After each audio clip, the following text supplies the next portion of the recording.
All right. So I have been wanting for Batwoman to be put in a horror slash dark story, and maybe even have DC solidify her as the member of the Bat family that specializes in that field.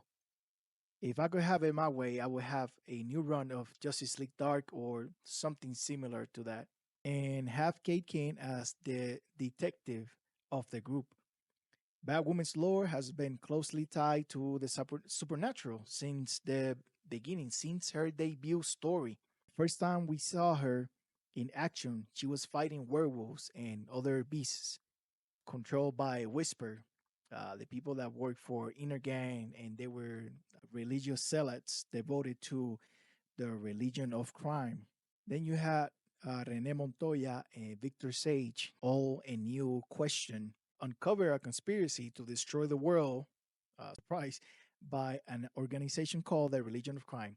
They believe on a prophecy that required the sacrifice of that whom was named twice after Cain, like Cain and Abel from the Bible. So this guy called Mannheim and this lady called Whisper, who led the religion of crime at the time, they learned that Batwoman's secret identity was Kate Kane. So they kidnapped her and from her penthouse because the Kanes have always been wealthy people, even from the beginning, and even when they were not related to the Waynes. And just when Mannheim was about to proceed with the sacrificial ceremony, Montoya, the new question, arrived to interrupt. Unfortunately, she couldn't fully stop because of the mayhem that ensued, and Kate ended stabbed in her heart by Mannheim as part of the ritual. Mannheim made a fatal mistake. He turned his back on Kate to take out Montoya, but Kate wasn't all gone, and she took her pound of flesh back. Why? Because this bat is different.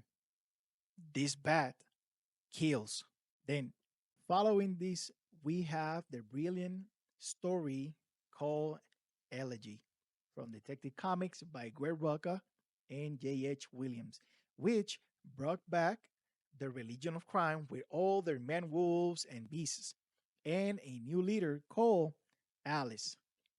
This time, the religion of crime was after Batwoman because their new leader, Alice, who was actually Beth Kane, Kate's twin sister, who she believed dead. Batwoman confronts some of the members of the religion about the quote unquote prophecy, the twice named daughter of Kate. That's what the text actually read. Retcon, surprise, surprise, DC.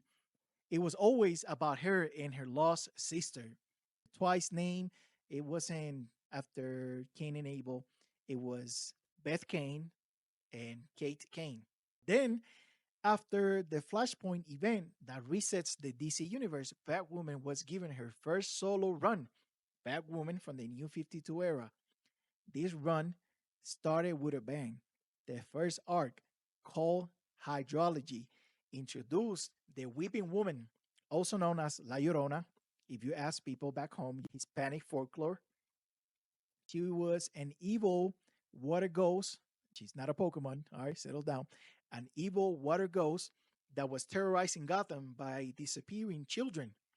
The religion of crime is back in Batwoman New 52, now led by a fanatic called Abbott.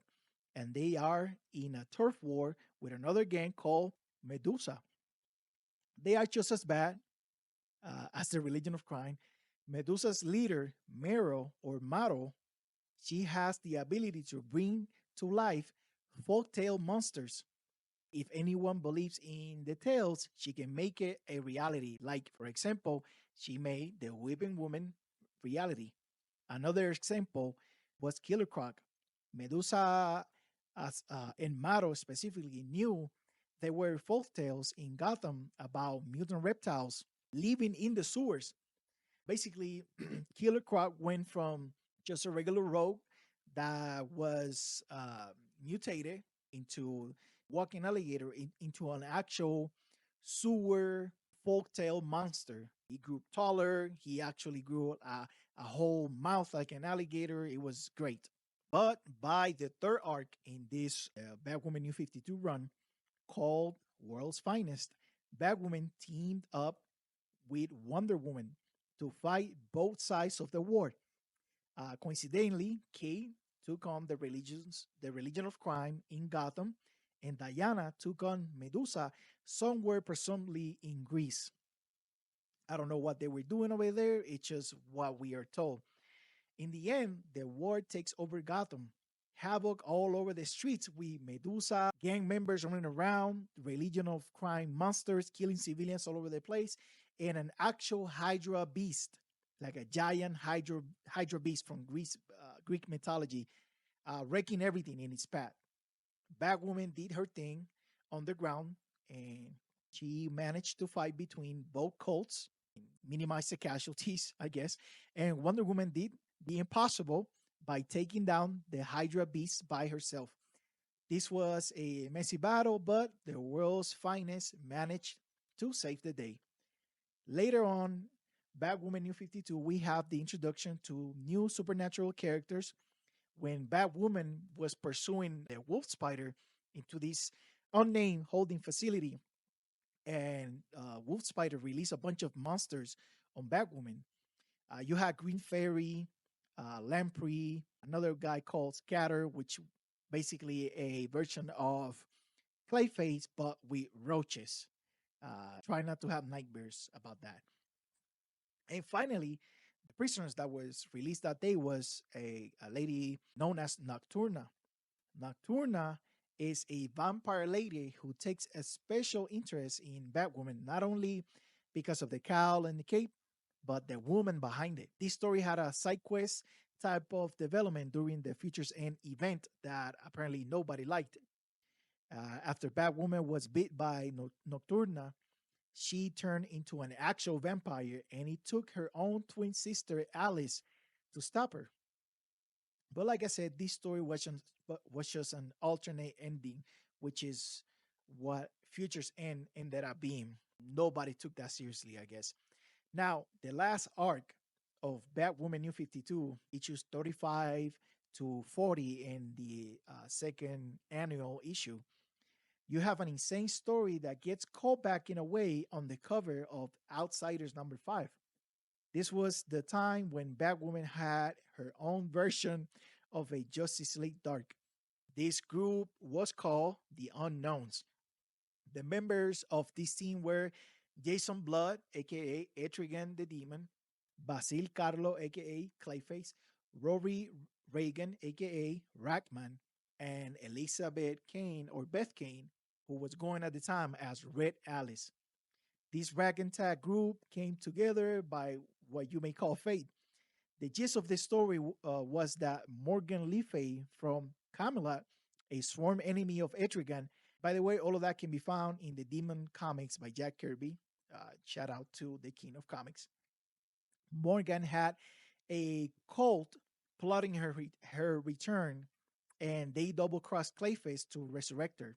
Fun fact, this is how Clayface ended up joining the Bat family during the rise of the Batman, all because of this silly story.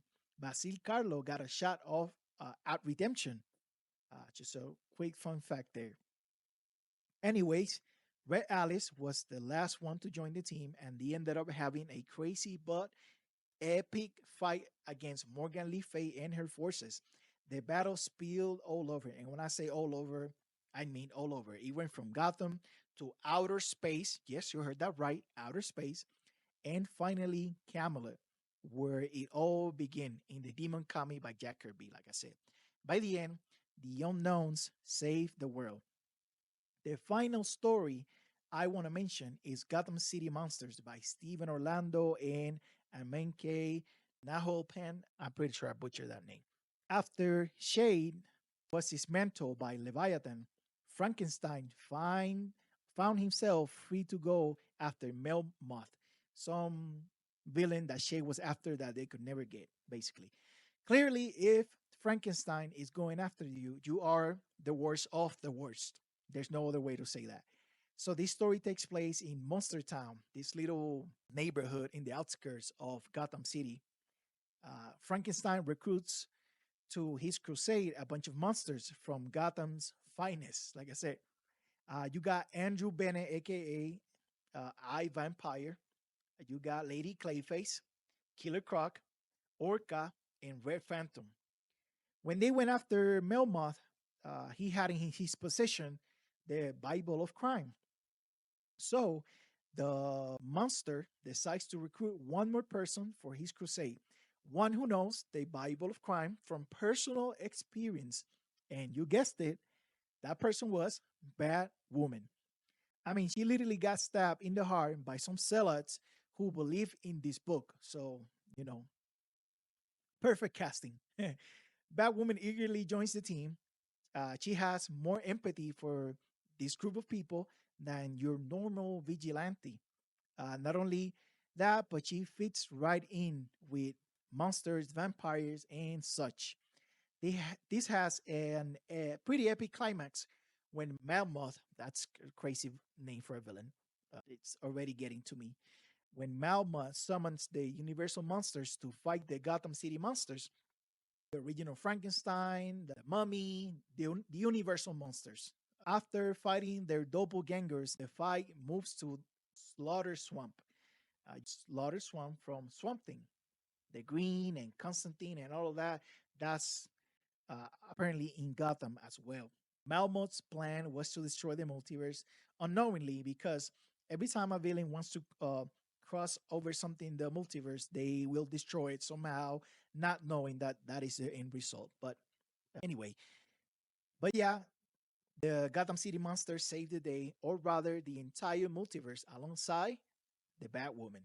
I feel very strongly about Batwoman being a character rooted in the supernatural, and it seems Jackson Lansing and Colin Kelly, who are writing the current Outsiders book, agree with me on this because they are putting Batwoman on supernatural stories once again.